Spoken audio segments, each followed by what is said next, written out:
Aquí estoy en Venezuela, soy Rubén Dri.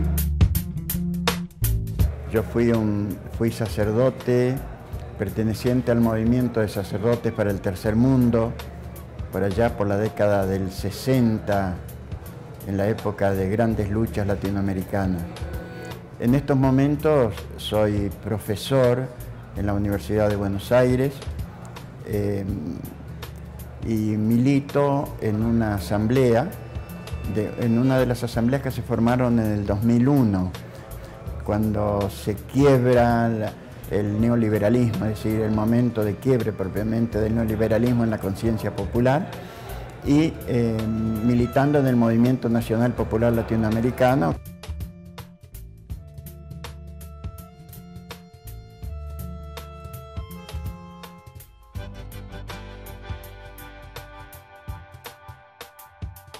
Yo milité en el movimiento de sacerdotes para el Tercer Mundo en la década del 60. Este movimiento se caracterizó por recuperar las raíces liberadoras del cristianismo y en consecuencia teníamos una inserción social y política muy fuerte. Esto nos llevó a identificarnos totalmente con los sectores populares en contra de toda la formación que nosotros teníamos.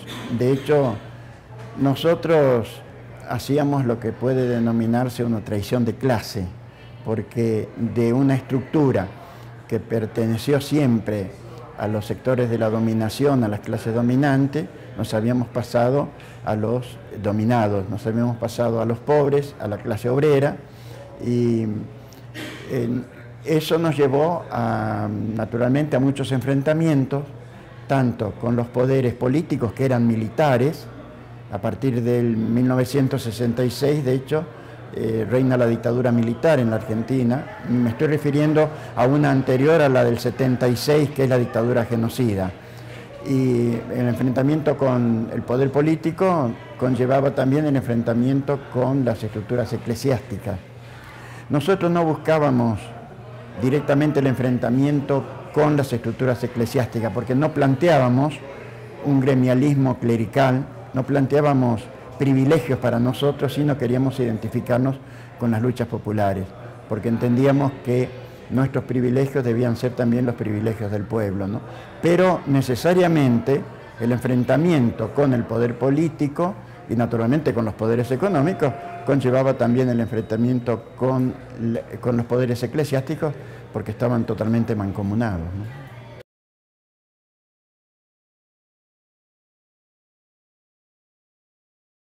Bueno, la Iglesia al principio no sabía mucho qué hacer con nosotros, naturalmente que comenzó a desconfiar, comenzó a tomar algunas medidas, pero las medidas fueron tomadas directamente por la represión política, la represión militar, que se hacía naturalmente en connivencia con la estructura eclesiástica. Se producía algo de lo que en la Edad Media se denominaba el brazo secular, es decir, la jerarquía eclesiástica nos dejaba a nosotros en poder del brazo secular. Era la mejor manera de poder desligarse de nosotros, o la mejor manera de poder eliminarnos, ¿no? Estoy hablando no necesariamente físicamente, aunque se produjeron muchas muertes y desapariciones de nuestras filas, sino estoy hablando de eliminarnos como sujetos políticos, como posibilidades de incidir políticamente en el proceso social.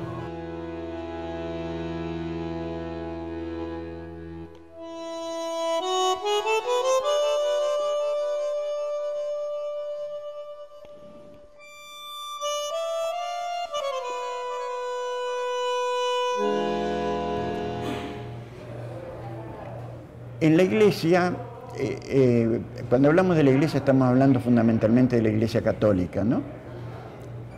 La Iglesia católica se ha conformado como institución de poder por allá por el siglo IV, el siglo V antes de Cristo. De hecho, esa construcción que se hizo es una construcción magnífica, magnífica digo desde el poder para los poderosos, para la dominación, ¿no? Que ha perdurado con distintos tipos de transformaciones.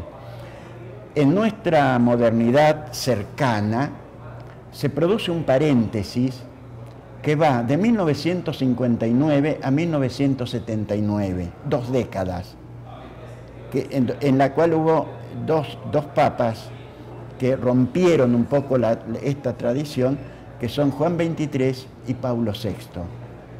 Ellos se dieron cuenta naturalmente por presiones que venían desde abajo, tanto a nivel de los grupos de base como a nivel de teólogos que los estaban expresando, que la Iglesia perdía terreno y que debía cambiar, ¿no es cierto? Y producen una gran apertura que posibilitó la expresión y el crecimiento de movimientos de liberación al interior de la Iglesia.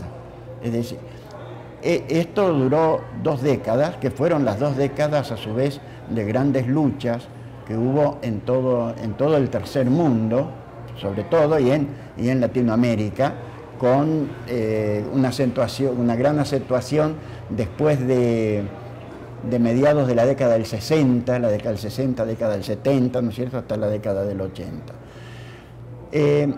Cuando muere,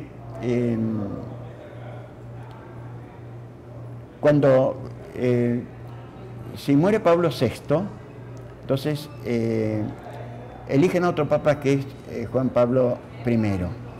Evidentemente, ahí había el proyecto de cerrar ese periodo, esas 2 décadas, pero le salió Juan Pablo I que no era el adecuado para cerrar estas 2 décadas, ¿no? Sino que amenazaba con continuar lo que se había abierto, y entonces es cuando él pasa a la otra vida.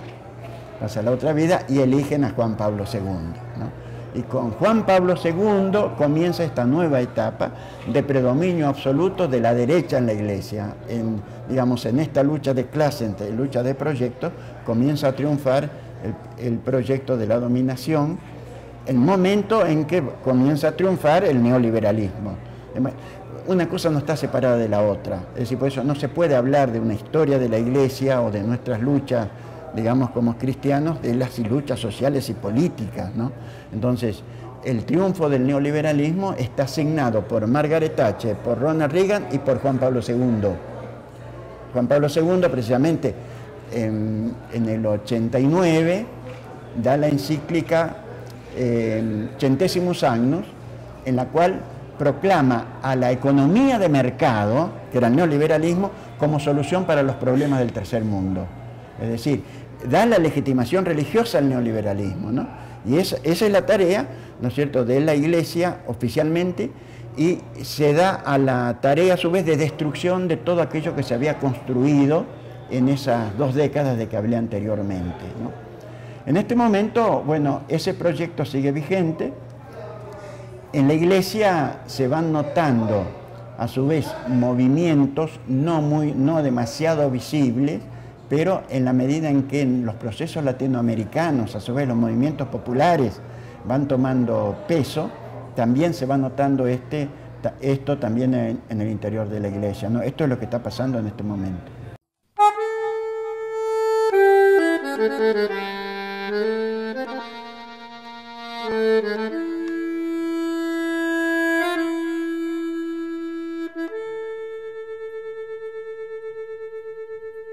En primer lugar, esa expresión de Marx no hay que descontextualizarla. O sea, esa expresión, además es del joven Marx, es de introducción, pertenece al trabajo de Marx, Introducción a la crítica de la filosofía del derecho, que se publicó en los Anales franco-alemanes, en el único número que se publicó. Es un trabajo brillante de Marx. Yo diría que literariamente es de los más brillantes, porque tiene metáforas realmente que son impactantes. Bueno, y ahí, como él considera que la religión es el mundo invertido, ¿no es cierto?, porque ha puesto la realidad material, la ha puesto como producto de Dios, de la religión, como si ese fuese propiamente la religión, ¿no es cierto? Entonces interpreta que esa concepción religiosa, esa es la religión, es el opio del pueblo. Y en ese sentido tiene razón. Pero por otra parte, ahí mismo dice que la religión, por otra parte, manifiesta la opresión, porque es el clamor realmente del oprimido que se expresa en la religión. Entonces, ahora bien, no se puede interpretar a Marx por una frase. Si nosotros entresacamos frases, y lo mismo pasa con la Biblia, si entresacamos frases, simplemente podemos probar cualquier cosa. A Marx hay que interpretarlo por sus trabajos de fondo, por sus trabajos tanto filosóficos, en un sentido todos son filosóficos, pero trabajos filosóficos como la epistemología de las tesis sobre Feuerbach, por ejemplo, o la ideología alemana, como por supuesto los Grundrisse, que son fundamentales porque son los fundamentos propiamente del Capital, ¿no es cierto? Entonces hay que interpretarlo a Marx, digamos, por todos estos trabajos, en los cuales de ninguna manera se expresa que la religión es el opio del pueblo, o en todo caso en Marx ese nunca es un tema central, ¿no es cierto? Tema central en todo caso es el fetichismo, es decir, cuando interpreta que la religión es el opio del pueblo, interpreta que el fetichismo religioso es el opio del pueblo. Nosotros en los análisis que hacemos, me refiero a cristianos comprometidos con las luchas y que trabajamos con el marxismo, interpretamos que este fetichismo, que es el que analiza y denuncia a Marx, es el que también denunciaban los profetas, cuando los profetas decían que se hace una estatua y se arrodillan para adorar esa estatua y se dejan dominar por un producto del ser humano, que es lo mismo que Marx analiza, de hecho, en el fetichismo de la mercancía, ¿no? Entonces, en la medida en que muera el Dios fetiche, el Dios sustancia, se recupera realmente el Dios vida, que es propiamente la vida del pueblo, naturalmente, la vida del pueblo que no o del ser humano, que no termina simplemente en la pura materialidad, sino que se trasciende. El sentido de trascendencia es fundamental en la religión, pero el sentido de trascendencia es fundamental también en el marxismo y es fundamental en el ser humano. Es decir, nosotros no queremos un socialismo simplemente para que la gente pueda comer y hartarse.